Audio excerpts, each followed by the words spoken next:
Good morning friends.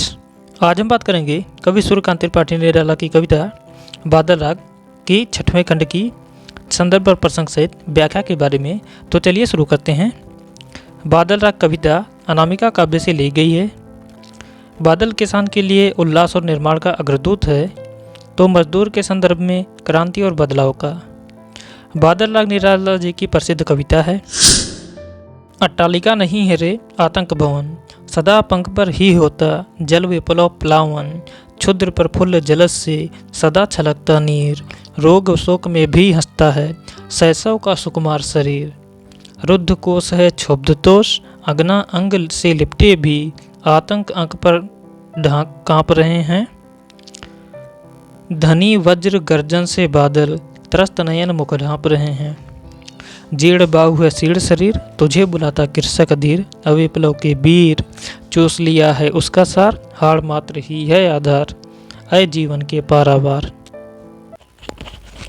चलिए friends, अब हम लोग इसके शब्दार्थ के बारे में देखने का प्रयास करते हैं। अट्टालिका में सटारी महल, आतंक भवन भय का निवास, यक कीचड़ प्लावन बाढ़, क्षुद्र तुच्छ प्रफुल्ल खिला हुआ प्रसन्न, जलज कमल, नीर पानी, शोक मीन्स होता है दुख, शैशव मतलब होता है बचपन, सुकुमार मीन्स कोमल, और रुद्ध मतलब रुका हुआ, कोश मतलब खजाना, क्षुब्ध मतलब कुद्ध, तोष मतलब शांति, अग्ना मीन्स पत्नी, अंग मीन्स शरीर, अक मीन्स गोद, और जो वज्र गर्जन वज्र मतलब होता है वज्र के समान गर्जन, त्रस्त मतलब होता है भयभीत। तो फ्रेंड्स चलिए इसके हम लोग संदर्भ और प्रसंग को एक बार फिर से देख लेते हैं, जो कि यहाँ पर भी दिया गया है, तो हम लोग यहाँ पर भी देखने का प्रयास करते हैं। तो चलिए अब देखते हैं हम लोग इसको। प्रस्तुत काव्यांश बादल राग से उद्धृत है। इसके रचयिता महाकवि सूर्यकांत त्रिपाठी निराला हैं। इसमें कवि ने बादल को विप्लव क्रांति का प्रतीक मानकर उसका आह्वान किया है। फ्रेंड्स हम लोग सबसे पहले हम लोग पहली पार्ट में ही ये देखे थे कि जो बादल राग कविता है उसमें जो बादल है वह क्रांति का प्रतीक है, और उसको जो शोषित वर्ग है उसको आने का आमंत्रण देता है। अब चलिए इसके हम लोग व्याख्या को देखते हैं। व्याख्या में हम पाते हैं कि कवि कहता है कि पूंजीपतियों के ऊंचे ऊंचे भवन मात्र भवन नहीं हैं, अपितु ये गरीबों को आतंकित करने वाले भवन हैं। फ्रेंड्स इसमें सूर्यकांत त्रिपाठी निराला ये बताना चाहते हैं कि जो ऊंचे ऊंचे महल हैं जो पूंजीपति वर्ग के, वह केवल ऊंचे ऊंचे भवन नहीं है, भवन मात्र ही नहीं है। अर्थात भवन मतलब होता है जहाँ पर कोई व्यक्ति रहता है, अर्थात पूंजीपति वर्ग उस भवन में रहता है तो उसके लिए मात्र घर नहीं है, बल्कि शोषित वर्ग को वह उससे कष्ट भी होता है। फ्रेंड्स जो वह तोड़ती पत्थर नामक कविता थी उसमें हम लोगों ने यही देखा था कि जो अट्टालिका थी, अर्थात जो शोषित वर्ग अट्टालिका थी, जब शोषित वर्ग की महिला उसे देखती थी जो पत्थर तोड़ने का कार्य कर रही थी, उसे कष्ट होता था कि चूँकि जो अट्टालिका था उसके पास पड़ोस में कई वृक्ष थे, जबकि महिला जहाँ पर पत्थर तोड़ने का काम कर रही थी वहाँ पर कोई भी वृक्ष ना था।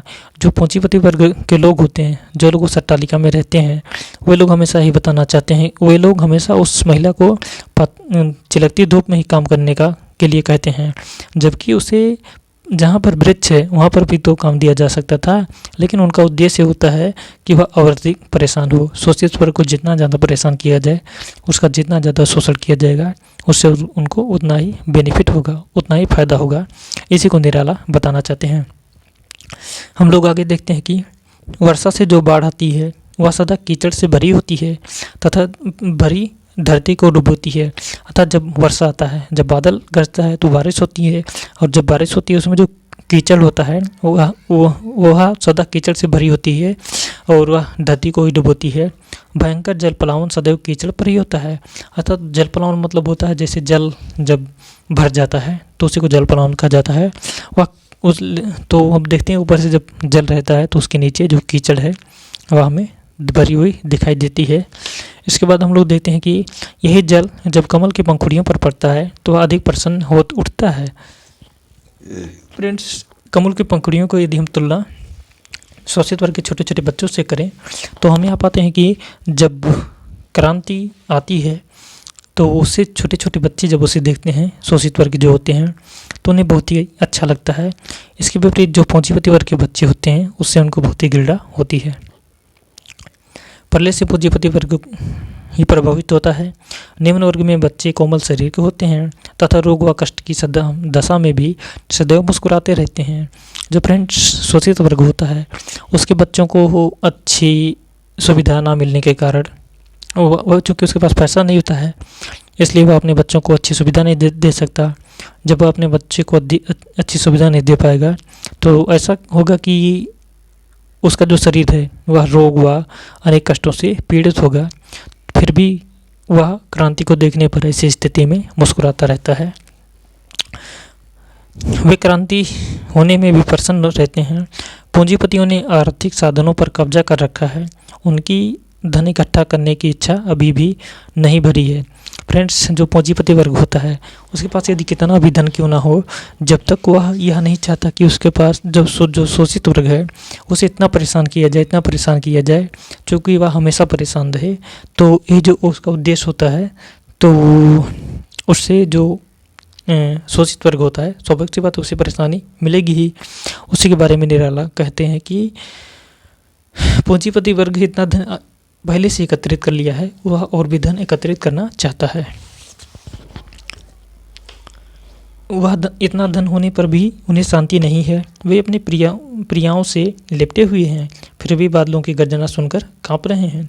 फ्रेंड्स, इसमें सूर्यकांत त्रिपाठी निराला यह बताना चाहते हैं कि जो शोषक वर्ग है अर्थात जो पूंजीपति वर्ग है वह अपने जो प्रेयसी हैं, जो उसके प्रियतम हैं अर्थात जो उसकी प्रेमिकाएं हैं वह उनके वस्त्रों से लिपट गया है। फिर भी उसे यह डर लग रहा है, मतलब अट्टालिका में अपनी प्रेमिकाओं के वस्त्रों से लिपट गया है।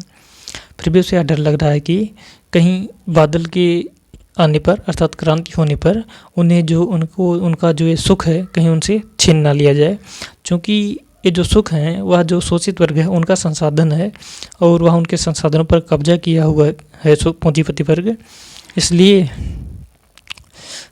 उसे हमेशा डर लगता है, इसलिए वह बहुत अमीर बन गया है और जिस दिन क्रांति हुई उस दिन उसे यह सब लौटाना पड़ जाएगा, या तो उसे वह सब छोड़कर भागना पड़ जाएगा या तो जो संसाधन है शोषित वर्ग उसे देना पड़ जाएगा। दो में से एक ही काम होगा, तीसरा कोई नहीं होगा।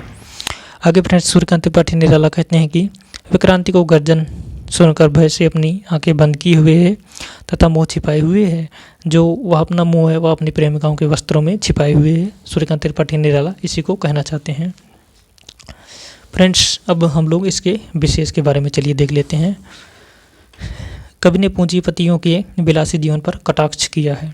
जो फ्रेंड्स पूंजीपति वर्ग है उसका जो जीवन है वह बिल्कुल विलासिता पूर्व व्यतीत होता है। फ्रेंड्स, विलासिता पूर्वक मतलब ये होता है कि मतलब हर एक प्रकार की सुख सुविधाएं उपलब्ध होना। प्रतीकात्मक भाषा का प्रयोग है। तत्सम शब्दावली युक्त खड़ी बोली है। पंख पर अंगना अंग आतंक अंक में अनुप्रास अलंकार है। मुक्तक छंद का प्रयोग हुआ है। फ्रेंड्स, हम लोगों ने ऑलरेडी या पहले से ही जान लिया था कि जो निराला की कविताएं हैं वह हमें मुक्तक छंद में दिखाई देंगी।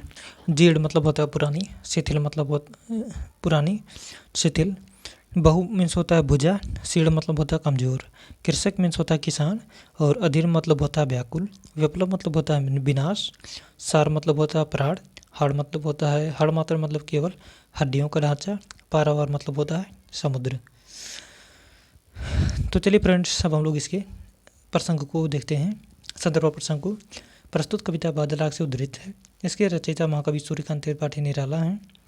इसमें कवि ने बादलों को विप्लव क्रांति का प्रतीक मानकर उसका आह्वान किया है। तो फ्रेंड्स, ये तो हो गई संदर्भ प्रसंग की।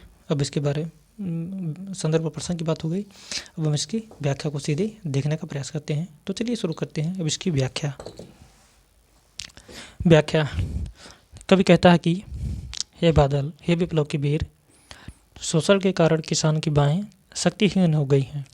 फ्रेंड्स, यहाँ पर बादल को संबोधित करते हुए किसान करते हुए कवि सूर्यकांत त्रिपाठी निराला कहते हैं कि जो किसान था उसका इतना शोषण किया गया, अर्थात जो किसान था शोषित वर्ग था, कि उसकी बाहें अब शिथिल हो गई हैं, वह शक्तिहीन हो गई हैं, उसमें कोई शक्ति नहीं रह गई है। कवि कहते हैं कि हे विप्लव के वीर, उसका शरीर अत्यंत कमज़ोर हो गया है, वह बिल्कुल अत्यंत कमज़ोर है। फ्रेंड्स, आगे कहते हैं कि वह शोषण को खत्म करने के लिए अधीर होकर तुझे बुला रहा है।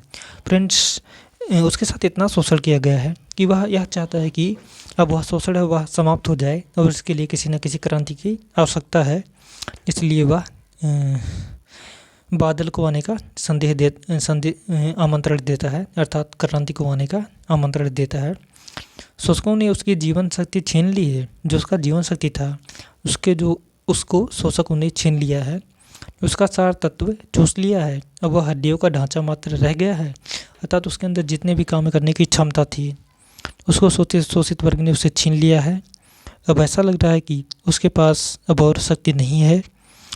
वह उस शक्ति को भी छीनना चाहता है, लेकिन जो उसका हड्डियों का ढांचा मात्र है उससे वह अब काम नहीं ले सकता। इसीलिए किसान यह चाहता है कि क्रांति आ जाए, कम से कम उसका जो शरीर है इतना तो बचा रहे और इससे अधिक उसका शोषण ना हो। तो फ्रेंड्स, हम लोग आगे देखते हैं कि हे जीवनदाता, तुम बरस कर किसान की गरीबी दूर करो, क्रांति करके शोषण को समाप्त करो। फ्रेंड्स, जिस प्रकार जब बारिश होता है तो जब बादल गरजता है तो उससे हम ये देखते हैं कि जो किसान की गरीबी दूर हो जाती है। किसान की गरीबी दूर होने का मतलब जो उसके खेत में फसल होता है उससे वह कमाता है और पैसा कुछ ना कुछ प्राप्त करता है, तो उसकी गरीबी दूर हो जाती है। लेकिन फिर उसके अगर हम दूसरे अर्थ के बारे में देखें तो जो क्रांति जब होती है तो उससे जो शोषण हो रहा होता है किसान का लगातार या शोषित वर्ग का लगातार, तो उससे उसको बहुत ही फ़ायदा होता है और उसका शोषण रुक जाता है। तो फ्रेंड्स, ये तो हो गई इसकी संदर्भ प्रसंग और व्याख्या के बारे में। अब चलिए हम लोग बात करेंगे विशेष। इस कविता की विशेष क्या है।